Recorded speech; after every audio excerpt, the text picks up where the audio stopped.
Olá, sejam bem-vindos a mais uma videoaula aqui no Linfotube. Meu nome é Leida Calegari, sou professora de Imunologia da UFVJM e hoje nós vamos conversar um pouco sobre o que é o soro, como ele é produzido, quando se usa soro e quando se usa vacina, e também vamos saber quais são os efeitos colaterais que eu posso ter quando uso o soro. Vamos comigo? Primeiro, vamos começar comparando soro e vacina. Quando se pensa em vacina, é preciso pensar na palavra ativa. Isso porque o sistema imunológico, de forma ativa, produz células e anticorpos que nos defendem daquele antígeno que estava na vacina, por exemplo, um vírus, mas também fica preparado para nos defender no futuro por causa da memória imunológica, caso a gente entre em contato com aquele vírus de novo. Já quando a gente usa o soro, a função do sistema imunológico ela é passiva, ou seja, o soro é usado quando já ocorreu o problema.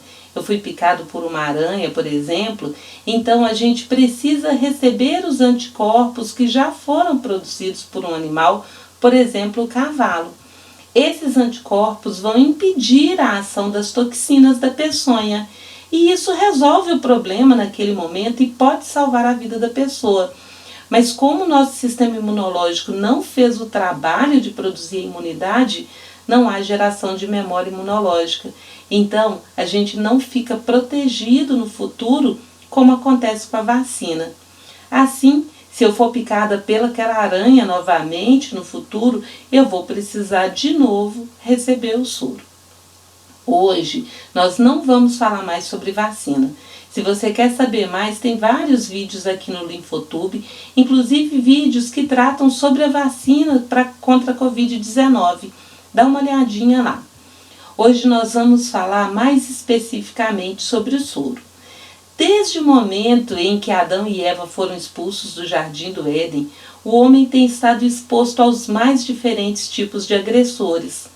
O contato com fungos, com vírus, bactérias, plantas, animais como serpentes, aranhas, escorpiões, lagartas, traz desafios ao sistema imunológico que precisa proteger o nosso corpo para que ele se mantenha saudável. O homem sempre sofreu as consequências dessa exposição, adoecia e muitas vezes morria ou ficava sequelado por causa da exposição aos micro-organismos, por causa da intoxicação pelo contato com plantas venenosas e também pelas picadas que recebia de serpentes, aranhas, escorpiões ou pelo contato com lagartas. Por muito tempo, por exemplo, na época da monarquia, os acidentes por picadas de serpentes foram vistos como praga. Mas aos poucos essa história foi mudando, né? Então, o desenvolvimento da técnica de produção de soro, isso em 1894, possibilitou que muita gente fosse salva. Ao final desse vídeo de hoje, eu vou contar para vocês um pouco sobre a história do desenvolvimento do soro, sobre a diferença entre veneno e peçonha e também sobre o que é que tem ali dentro da peçonha. Mas primeiro, vamos entender como o soro é produzido. São muitas as etapas, então nós não vamos falar em todas aqui, mas apenas daquelas que são mais importantes. Para produzir o soro, então, primeiro, os animais que vão ser usados para coletar as peçonhas são mantidos em cativeiro. A Fundação Ezequiel Dias, em Belo Horizonte, o Instituto Butantan, o Instituto Vital Brasil e também outras instituições possuem serpentários e aracnidários onde eles mantêm as serpentes, as aranhas, os escorpiões para fazer a extração das peçonhas. Animais que são capturados são também doados para essas instituições. Eles então são mantidos em quarentena e só depois são utilizados para a extração da peçonha. Enquanto isso, os cavalos também são criados nessas instituições e recebem os cuidados necessários para que fiquem saudáveis. O animal utilizado para a produção de soro varia de um país para outro. Por exemplo, no Brasil, França e África do Sul, o animal utilizado para a produção do soro é o cavalo. Já no Reino Unido e na Austrália é a ovelha. E na Tunísia, quem é utilizado é o camelo. Bom, na sequência se coleta a peçonha, não de um único indivíduo, mas de vários. Isso porque existe diferença na constituição da peçonha de animais diferentes, mesmo que eles sejam da mesma espécie. Isso por causa de fatores como idade, ambiente em que vive e outros motivos também. Aí vem a etapa de injetar a peçonha no cavalo, que a gente chama de imunização. É como se a gente estivesse vacinando o cavalo com aquela peçonha, e a dose que ele recebe é sempre crescente, ou seja, cada vez que o cavalo recebe a peçonha para produzir soro, ele recebe uma quantidade maior. Nessa etapa, alguns laboratórios fazem uma detoxificação da peçonha antes de injetar no cavalo, ou seja, é feito um tratamento nessa peçonha para diminuir o efeito tóxico sobre o animal. Esse processo aumenta o tempo de vida do cavalo porque diminui o seu sofrimento no processo de produção do soro.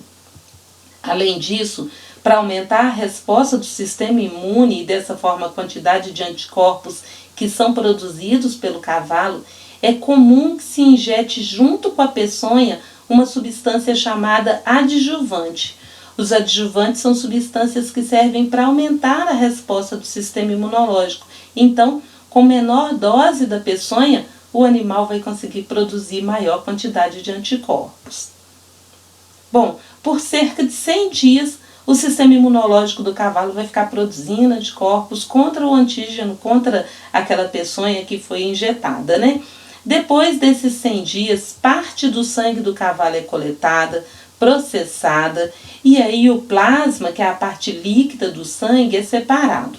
Os outros elementos que constituem o sangue, por exemplo, as hemácias, né, são devolvidos ao cavalo. O sangue é então purificado, diluído e envasado em ampolas. Caso o laboratório opte por fazer a liofilização nessa etapa, liofilização é um processo que transforma o líquido em pó, né? É possível se conseguir um aumento da estabilidade desse soro que foi produzido e também o seu prazo de validade. Mas isso acaba aumentando também o custo do soro e o tempo de preparo antes da administração ao paciente. Por isso, apesar das muitas vantagens que o processo de liofilização traz, é comum que o soro seja distribuído na forma líquida mesmo.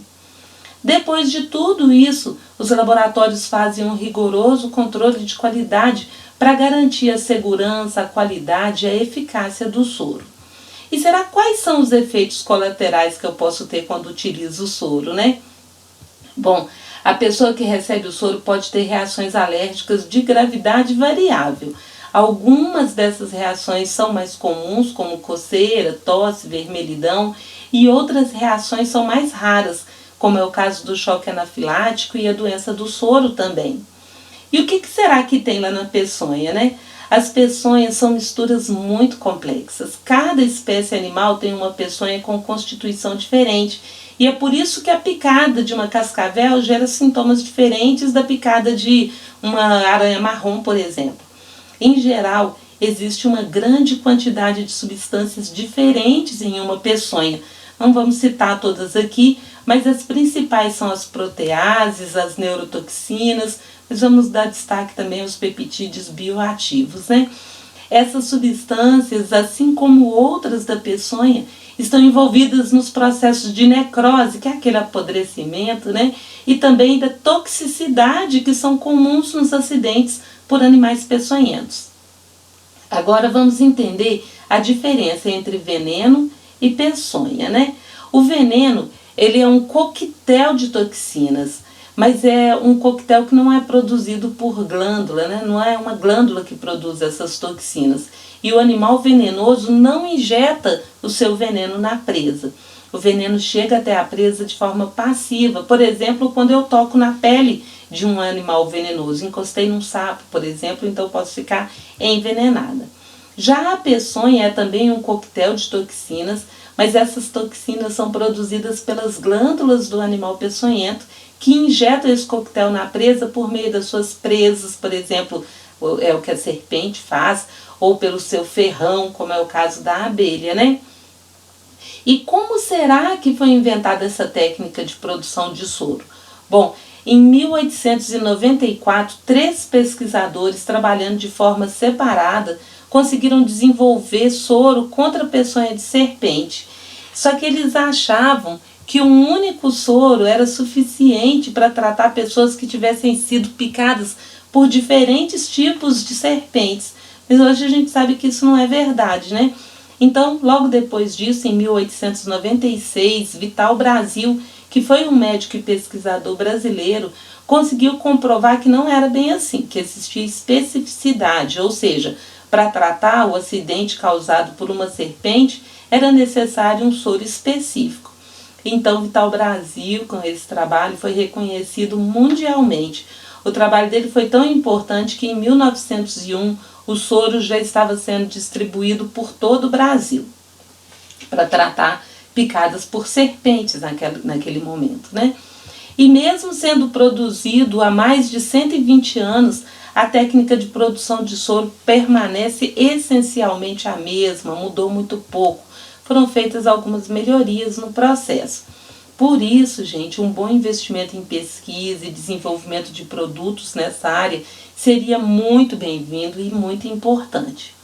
Um ponto que merece destaque também é que a produção de soro é um processo muito caro, mas que é garantida pelo SUS para que esse medicamento esteja disponível para qualquer pessoa.